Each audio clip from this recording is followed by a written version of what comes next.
Quase 30% dos eleitores brasileiros se consideram petistas. Os números mostram um recorde da polarização no país. Os detalhes desse levantamento com você. Bem-vinda de volta, Soraya Lawande.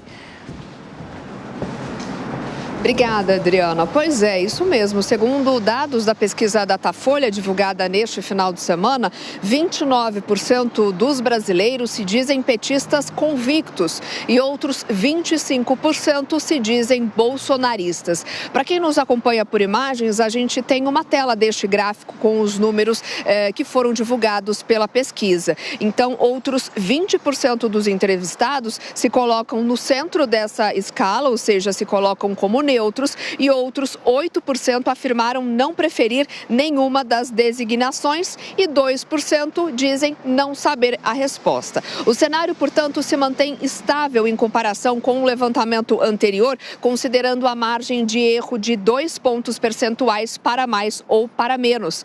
Na rodada anterior, 30% responderam ser petistas e 22% apoiadores do ex-presidente Jair Bolsonaro. Em março, portanto, foi essa pesquisa o resultado. A pesquisa Datafolha também revelou que Lula é aprovado por 37% dos brasileiros e reprovado por 27%.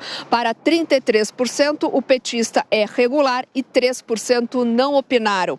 Em relação à desaprovação, o petista só aparece melhor do que Jair Bolsonaro se comparado com outros presidentes de 30 anos atrás e até mesmo com o primeiro mandato. Enquanto Fernando Henrique Cardoso era desaprovado por 17%, neste mesmo período, Lula tinha 11% e Dilma Rousseff 10%. Perfeito. Valeu, Soraya. Amanda Klein, o país estaria assim mesmo, dividido dessa forma? Ou o eleitor é bolsonarista ou é petista? E essa tendência de polarização, hein? Deve seguir? Depende do quê? Acho que sim, Adriana, tem tudo para seguir. Essa pesquisa retrata bem o Brasil dividido ao meio, até os índices de aprovação de Lula e Bolsonaro, em que pese os de Lula sejam um pouco melhores, mas são relativamente parecidos e muito menores do que foram os de Fernando Henrique, do próprio Lula e de Dilma nos seus mandatos anteriores, quando o Brasil não era tão polarizado.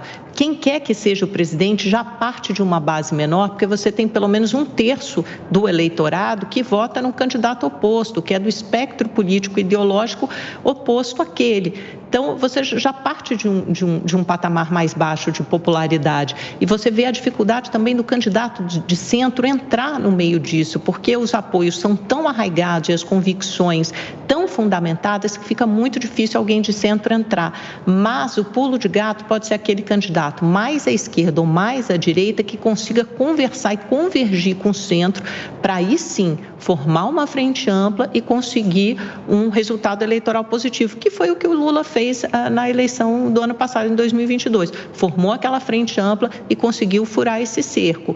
É difícil ele conseguir, ele não tem conseguido exatamente manter essa frente ampla durante o seu mandato. Vamos ver se o candidato da direita, em 2026, tentará fazer a mesma coisa. Coba.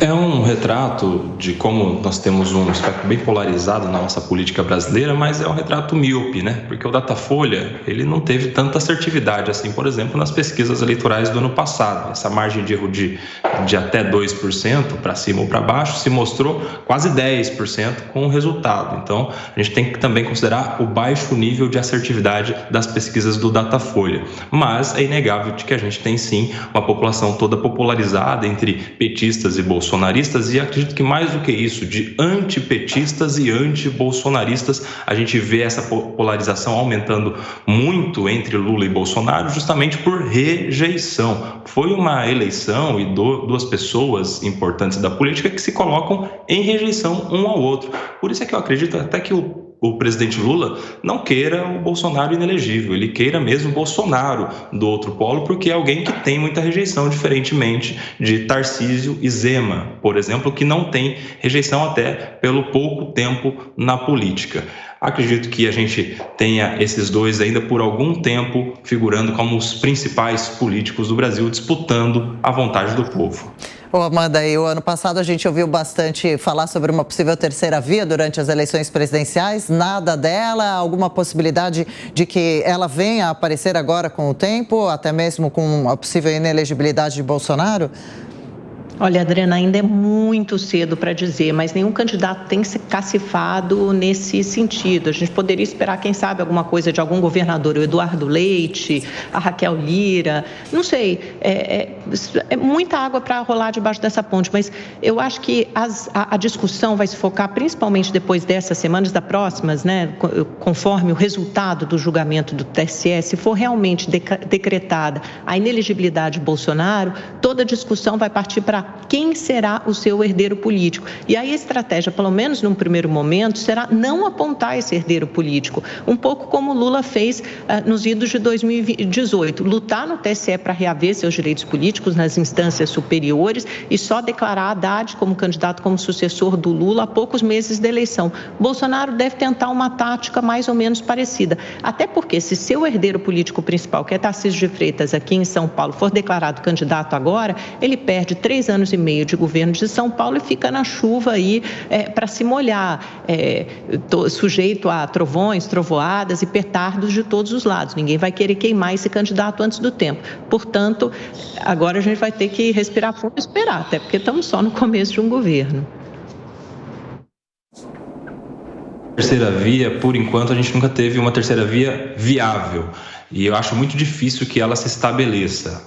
O João Dória, eu acredito que seria ali na disputa anterior alguém que estava tentando, mas ele sucumbiu diante de uma onda bolsonarista contra ele, né? A gente se viu polarizando, inclusive, em certo momento, o próprio João Dória com o presidente Bolsonaro, apesar dele ter vencido as prévias. Mas agora, talvez Eduardo Leite, mas ninguém com condições de se colocar no mesmo nível de Lula e Bolsonaro, por exemplo. Acho muito difícil que uma terceira via se estabilize e acredito mais que a gente vai depender também dos resultados das eleições municipais, que vão ser uma prévia, um modelo, um teste para como vai se formar essa questão polarizada. Em São Paulo, por exemplo, a gente está vendo Ricardo Nunes crescendo, que é alguém que está vindo do centro. Vamos ver no restante do país.